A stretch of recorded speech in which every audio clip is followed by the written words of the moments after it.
David Beckham has defended himself from criticism by human rights groups over his lucrative ambassadorial role with the Qatar World Cup.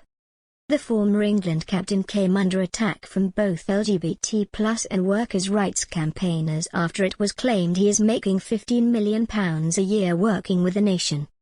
His decision to act as an ambassador for a homophobic regime like Qatar is a big blow, campaigner Peter Tatchell told Telegraph Sport, adding that Beckham had previously supported our battle for equality when many others did not. The End Sports Washing campaign group also reacted with dismay, saying Beckham should instead be using his position to draw attention to Qatar's human rights record and treatment of its migrant workers. However, sources close to the former player, who has been a UNICEF Goodwill Ambassador since 2005, insisted he was working with the nation because he believes in the power of football to inspire positive change. Homosexuality remains illegal in Qatar, but organizers have been at pains to assure potential travelers that application of the law has become progressively more liberal. Insiders said Beckham had also received assurances that fans will not be discriminated against when they travel to the tournament in a year's time. Of course, David wanted to ensure that he was informed about the facts and any concerns that he might have for his gay friends, football supporters and fans, one source close to Beckham told Telegraph Sport. Some of the laws and beliefs in the region differ to his own, but the Qataris have always said that everyone will be safe and welcome at the World Cup in 2022, and he believes that commitment is sincere and has seen evidence or proactive engagement with the international LGBTQ community by the World Cup organizers. Beckham has had close ties with key figures in Qatar since his time playing at Paris Saint-Germain. Earlier this month, he flew into the capital Doha for a week touring stadiums and meeting dignitaries ahead of next year's tournament. As the first tournament of its kind in the Muslim world, this World Cup will be so important to the region and its people, and that's about the power of football to inspire positive change, the source added.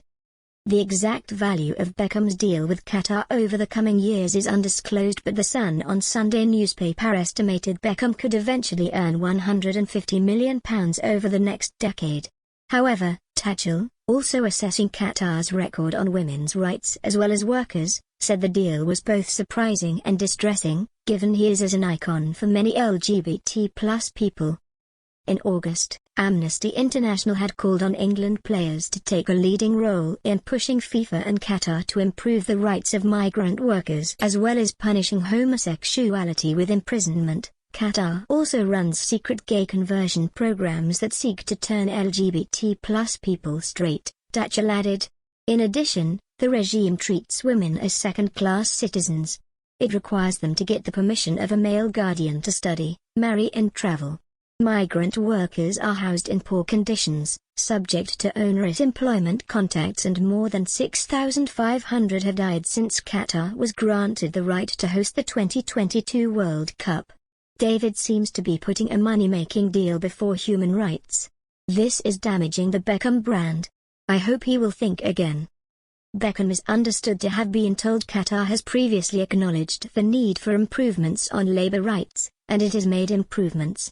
A spokeswoman for the former midfielder said, David has been visiting Qatar regularly for over a decade and went on to play for PSG, so he has seen the passion for football in the country and the long-term commitment that's been made to hosting this World Cup and delivering a lasting legacy for the region.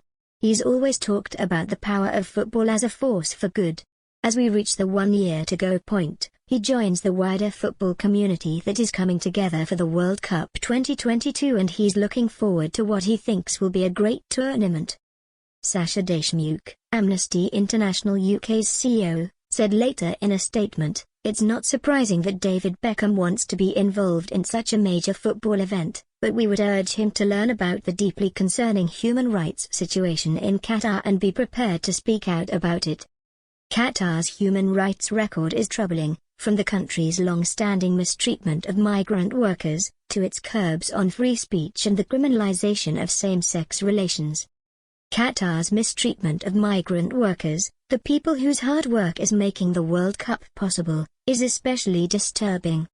Despite some welcome reforms, migrant workers are still being left unpaid, and the authorities have failed to investigate thousands of deaths in the past decade despite evidence of links between premature deaths and unsafe, searingly hot working conditions.